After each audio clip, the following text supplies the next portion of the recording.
Ne plus être limité par des écrans physiques et vraiment pouvoir les mettre où on veut, les mettre sur son mur en taille géante, miniature, sur sa table, son clavier et pouvoir interagir avec de façon ultra facile et intuitive, c'est trop pratique.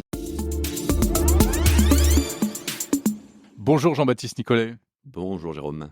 Jean-Baptiste Nicolet, alias The E-Collection, YouTuber spécialisé notamment dans les produits Apple, mais pas seulement. Nous sommes chez toi. Merci de me recevoir chez toi. Regarde ça. Enfin, je dis regarde parce que voilà, on fait un petit coup de vidéo si ça t'ennuie pas. Nous sommes dans ton studio, plus exactement. Écoute, je suis vraiment content. Ce sont les plus jeunes qui viennent au secours des anciens de la tech. Tu viens de me faire essayer le casque ou le masque Vision Pro d'Apple. Alors moi, j'ai mon avis sur la question, mais comme toi, tu le pratiques depuis déjà plusieurs semaines maintenant, c'est intéressant de faire un petit point, un petit bilan après plusieurs semaines d'utilisation. Quel est ton sentiment vis-à-vis de ce produit qui est vraiment pas comme les autres ? Il est vraiment pas comme les autres, mais il est surtout très prometteur. Et c'est ça que je retiens avec ce produit vraiment, c'est qu'Apple ont l'habitude de faire souvent des produits qui sortent de l'ordinaire, mais qui n'inventent rien, parce que ça existe vraiment depuis longtemps, ce style de produit, mais ils arrivent à faire quelque chose de différent à chaque fois, et ça me fait vraiment penser à l'iPhone premier du nom. C'est-à-dire un produit ultra bien fini, qui rompt complètement les codes avec ce qui se passait juste avant, mais un produit dont on est limité sur beaucoup de points, et dont on attend beaucoup des générations futures, à la fois dans le logiciel, mais aussi dans le matériel, parce que on fait énormément de choses, mais on préfère tellement plus. C'est ça qui est génial avec ce produit. Qu'est-ce qui t'a le plus frappé, toi, au cours de ces dernières semaines d'essai ? C'est la facilité d'utilisation. En fait, c'est hyper intuitif. Et qu'est-ce qu'il y a de plus intuitif que les yeux et les doigts pour contrôler quelque chose ? On regarde avec ses yeux pour sélectionner et on valide avec son doigt. On prend la fenêtre, on la rapproche, on l'éloigne. Et je l'ai fait tester à beaucoup de personnes qui, instantanément, en 5-6 minutes, ont compris le jeu d'attraper une fenêtre, de la bouger dans l'espace. Et on n'est plus limité par des écrans physiques, mais tout se met dans le virtuel. Et ça ouvre des possibilités de se dire qu'on n'a plus besoin d'avoir un ordinateur fixe ou un écran externe chez soi. En plus, à son bureau, une télé sur son mur, une télé pourquoi pas dans sa chambre, son téléphone. On a ça devant nos yeux et en fait, on est illimité sur les écrans à mettre partout. Ouais. Alors c'est vraiment le concept de l'ordinateur spatial, hein, enfin de l'informatique spatiale. C'est comme ça qu'Apple présente les choses. Qu'est-ce que tu as fait comme utilisation ? Tu l'as utilisé dans toutes les circonstances ? Toutes les circonstances, à la fois pour travailler, parce que j'ai travaillé dessus via mon Mac que j'ai déporté. Donc, quand on ouvre son Mac, on a directement un petit bouton qui arrive pour le connecter et on va avoir toute l'interface de son Mac qui arrive dans Vision Pro avec une énorme fenêtre. Et donc, on passe d'un MacBook Pro, par exemple, de 13 pouces à un écran de 110 pouces et on le contrôle avec le clavier et sa souris. Donc, ça, c'est vachement pratique parce qu'il n'y a aucun délai, il n'y a aucune latence, le son, c'est instantané. Ce qui est cool aussi, c'est tout. Pardon, ça c'est peut-être l'application la plus prometteuse, non ? Le côté espace de travail et ordinateur multi-écran, même si on peut pas, c'est pas encore totalement abouti, si j'ai bien compris, en termes de multi-fenêtrage. Ouais, c'est pas abouti. Alors, ça marche très bien, mais on pourrait avoir beaucoup plus parce qu'en fait, on va avoir uniquement un seul bureau qui va être projeté. C'est comme si on faisait de l'AirPlay, par exemple, où en fait, on projette son écran d'ordinateur sur un écran externe, une télé, par exemple. Là, on le projette dans Vision Pro. Donc, à terme, on pourrait se dire qu'on ait 2, 3, 4 bureaux différents, qu'on puisse utiliser plusieurs applications à la fois. Là, c'est une application par une. C'est vraiment le bureau de son ordinateur qui se déporte dans Vision Pro dans un format juste géant. Ça, c'est juste trop bien. Ça marche extrêmement bien et c'est peut-être la principale utilisation qu'on va faire avec ce produit. Ça nécessite un Mac, bien entendu, assez récent, qui tourne sous macOS Sonoma, donc qui est la dernière génération. Mais quand ça marche vraiment bien. Et en même temps, ça s'appelle un ordinateur spatial. Donc c'est fait pour travailler, pas que pour se divertir. Mais comme c'est spatial, eh bien on va pouvoir aussi se divertir en regardant des films dans des environnements juste magnifiques, que ce soit des montagnes, la lune, la plage, j'en sais rien, voire même du cinéma via Disney+. Et on se transporte vraiment dans un écosystème, un environnement qui est trop beau, qui est vraiment bien fait parce qu'on a des écrans 4K qui nous donnent vraiment cette impression d'y être. On n'est pas coupé du monde parce qu'on voit quand même nos mains. Si des gens arrivent dans la scène alors qu'on est dans un environnement virtuel, on va les voir arriver. C'est ça qui est complètement nouveau et différent, par exemple, de l'Oculus, etc. Ou parce que le côté immersif, avoir l'impression d'être dans une salle de cinéma ou sur une autre planète, on l'avait déjà d'une certaine manière avec les autres casques de réalité virtuelle. Et je dis bien réalité virtuelle, mais là, on est sur une forme de réalité mixte, en fait. C'est ça, c'est un peu ce que Apple ne dit pas parce qu'ils veulent pas qu'on utilise XR, AR, VR comme terme et comme terminologie pour ce produit. Eux, c'est ordinateur spatial, mais c'est clairement de la réalité mixte qui permet de mixer la réalité augmentée, la réalité virtuelle dans un produit qui permet via ses caméras de filmer tout ce qu'on voit, de le retranscrire devant nos yeux via des écrans et en fait de mettre en surimpression des fenêtres et de pouvoir interagir avec via des applications, via des films, via Internet, tout ce qu'on veut en fait, comme on a l'habitude de faire sur son iPhone ou son iPad. Et puis l'aspect communication aussi, pouvoir faire des visios, appeler des gens. Il y a le système, là aussi assez innovant, l'avant du casque est un écran et donc reproduit de manière artificielle le regard. Voilà, ça reproduit les yeux. Et si tu mets le masque, si tu portes, si tu chausses le masque, eh bien je vais voir tes yeux. Ils vont apparaître. Normalement, là, tu dois voir mes yeux qui vont apparaître si tout va bien. Donc là, je vais sortir de l'application. Alors pas encore pour l'instant. Là, normalement, tu dois voir mes yeux. Est-ce que tu vois mes yeux? Tout à fait. On voit tes yeux. Donc là, tu as le masque sur le visage, par exemple, et on voit tes yeux. Voilà, si je clie un œil à droite ou à gauche, en fait, tu verras la différence. Et en fait, ça va suivre instantanément ce que tes yeux font parce qu'il y a tout un tas de capteurs et de caméras à l'intérieur qui analysent en temps réel ton visage pour retranscrire sur cet écran externe dont Apple a fait un petit jeu de mots, il s'appelle le EyeSight, comme la caméra à l'époque des Mac, où en fait, ça te permet de ne pas être coupé du monde et que les personnes en face puissent quand même te regarder dans les yeux sans avoir directement un écran tout noir, qui est plus compliqué pour interagir avec une personne quand elle est dans son monde, dans son univers, via un masque comme ça. Alors bon, c'est clairement une merveille de technologie, ce truc-là. Est-ce que malgré tout, tu as, j'imagine que tu as déjà perçu des limites, des points faibles. Qu'est-ce qui pêche? Qu'est-ce qui n'est pas encore parfait, on va dire? Beaucoup de choses, malgré tout, malgré que ce soit un produit juste bluffant. Il y a le prix, assez cher. On est près de 4 000 $ pour ce style de produit, qui est pas encore disponible en France. Pour l'instant, c'est uniquement aux États-Unis, il faut le savoir. Ensuite, il est assez lourd quand même, 650 grammes à peu près pour le casque en lui-même qui se met sur sa tête. Et la batterie qui est déportée, c'est 300 grammes à peu près. Batterie qui est limitée à 2-3 heures d'utilisation. Donc, ça fait quand même quelques petits points à améliorer.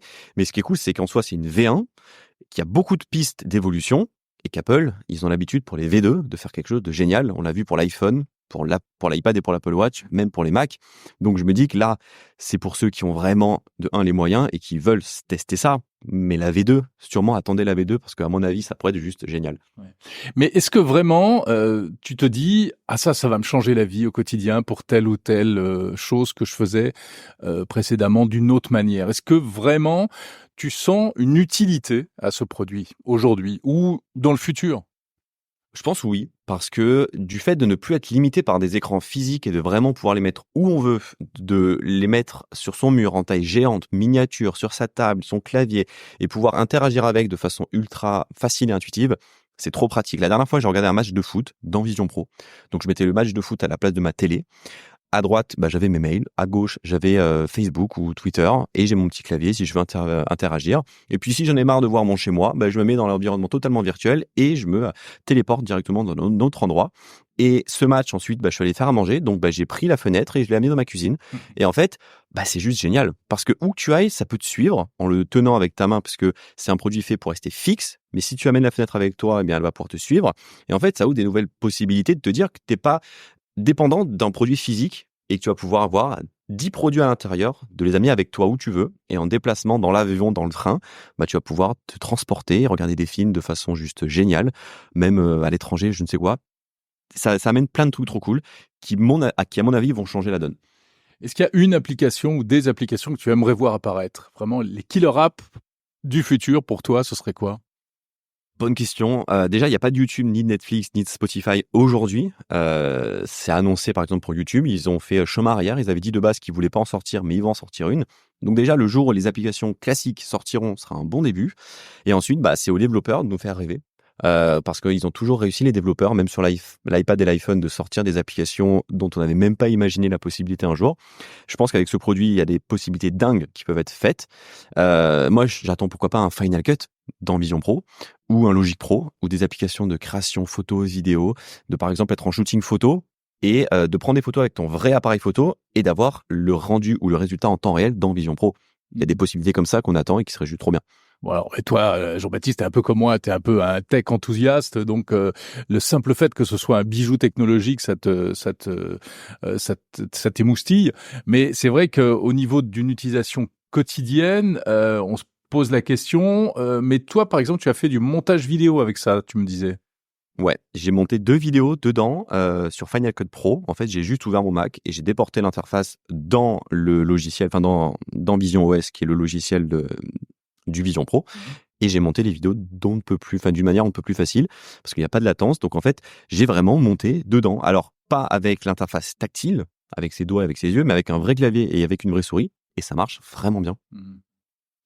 Bon, et l'aspect masque classique, enfin les petits défauts qu'on a toujours avec n'importe quel masque, c'est-à-dire le côté enfermement, le côté poids quand on sort de ça. Alors moi, je l'ai essayé quelques minutes. Là, c'est vrai que bon, on n'a pas de nausée, on se sent pas oppressé. Sur la durée, tu as constaté la même chose? Ouais. Aucun sentiment de vertige, de nausée, de mal aux yeux, alors que je l'ai porté, je pense, pendant une journée, pendant 20 heures, non-stop. J'ai pas eu aucun problème suite à ça. J'ai très bien dormi après, j'ai pas eu mal aux yeux. Donc le seul sentiment où j'étais très content de l'enlever, c'est de retrouver le vent sur mon visage, parce qu'on est vraiment enfermé et c'est la même sensation qu'un masque de ski. Quand on va au ski, on enlève son masque, on a le vent qui arrive et ça fait du bien. Donc c'est une V1 qui est faite pour rester à l'intérieur, faut pas l'oublier. Donc, quand on est chez soi et qu'on l'utilise pendant 2-3 heures, il y aura pas trop de problèmes. Quand on y passe 10 heures, je pense que ça va être compliqué. L'été, je demande à voir quand il fera chaud si c'est pas trop compliqué. Mais bon, à voir. Mais en tout cas, non, il y a aucun problème de mal un peu des transports ou mal-être avec ce produit. Là où on peut l'avoir avec d'autres casques parce qu'il y a moins cette gestion en temps réel de l'environnement pour que notre cerveau analyse vraiment qu'on est dans un espace classique. Et ce qui est assez étonnant aussi, ce sont les défis techniques qui ont été relevés. Je crois que d'ailleurs tu étais allé toi à Cupertino pour l'essayer 1 an avant sa sortie. Est-ce qu'on t'avait expliqué un petit peu tous les enjeux et la complexité des systèmes optiques? Parce qu'en réalité, ce sont des défis au niveau optique incroyables d'essayer de nous mettre le réel devant les yeux, tout en projetant en plus des images virtuelles, etc. Et le fait que, par exemple, on puisse lire son écran de smartphone alors qu'on porte le masque, qu'on puisse voir ses doigts quasiment quasiment comme si on n'avait pas de masque. Tout ça, c'est assez étonnant, hein. C'est bluffant et Apple a réussi quelque chose que les autres ne font pas. C'est qu'en fait, quand on met le masque sur sa tête, on n'a pas à scanner sa pièce environnante. C'est instantané. Il y a 14 capteurs, il y a 6 caméras qui, en temps réel, analysent l'environnement et l'espace. Donc, on n'a pas, comme le MetaQuest 3, par exemple, alors il coûte 5 fois moins cher, bien sûr, mais on n'a pas à se balader dans la pièce pour scanner sa pièce. C'est instantané. Donc, on le met et c'est tout. Voilà. Il n'y a pas besoin de configuration plus que ça. On le fait au départ pour configurer ses doigts, ses yeux, mais une fois que c'est fait, c'est fait. Il n'y a plus rien à faire. Et ça, c'est fort parce qu'en plus de ça, Apple a mis 2 écrans 4K qui permettent vraiment d'avoir un réalisme assez bluffant et cette sensation que l'image, en fait, n'est pas vraiment devant ses yeux, mais on a cette distance. À l'inverse, par exemple, d'un smartphone où on se fatigue plus souvent et facilement les yeux parce qu'on met son téléphone très près des yeux. Mais là, même si les écrans sont près, il y a un mécanisme qui fait qu'on se fatigue. J'ai l'impression moins les yeux parce que les yeux ont moins cette demande de faire la mise au point puisqu'en fait, on regarde quelque chose de très très loin. Et je trouve que c'est assez bluffant. Ouais. Moi, je l'ai fait tester à des grands-parents, ce produit, il y a hier encore, qui voulaient voir ce que ça donnait. Ils étaient curieux, donc je leur ai fait tester et je leur ai montré des vidéos spatiales. Donc on filme avec son iPhone une vidéo qui va être filmée en 3D et ils ont revécu des scènes qu'ils avaient vécues la veille, mais ils le voient dans Vision Pro et ils ont été bluffés. Mais bluffés de se dire qu'en fait, ils avaient l'impression d'être dans la scène alors qu'ils l'ont vécu la veille, mais de la revivre.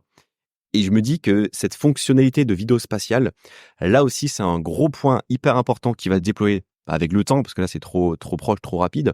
Mais c'est une fonctionnalité qui va permettre de revivre des moments du passé, comme si on y était, en 3D, dans son masque, et de pouvoir un peu bouger comme ça dans la pièce. Et que de voir des grands-parents s'extasier devant ça, c'était génial. Ouais. En résumé, tu as l'impression qu'on est vraiment au début d'une nouvelle histoire? Clairement, mais vraiment. J'ai l'impression de revivre 2007 et l'iPhone 1. Qui est un produit vachement prometteur, mais dont on a énormément de pistes d'évolution et de façons de changer le monde.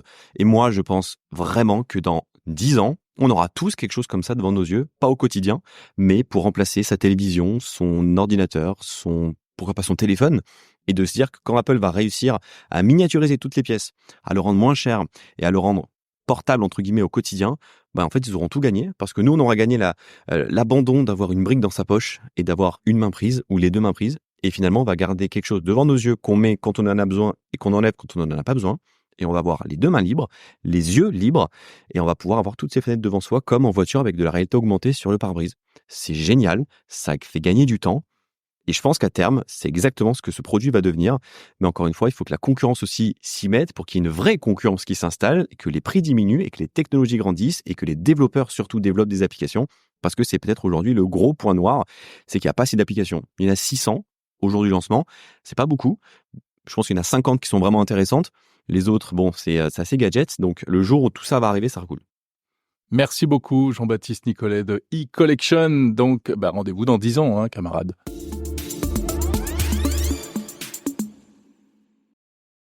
Comme des milliers d'auditeurs, vous avez apprécié cet épisode et vous souhaitez associer l'image de votre entreprise au podcast Monde Numérique, alors n'hésitez pas à nous contacter. Le podcast est un média idéal pour toucher une audience de qualité. Plusieurs formats sont possibles, spot classique, message host-read, contenu sponsorisé.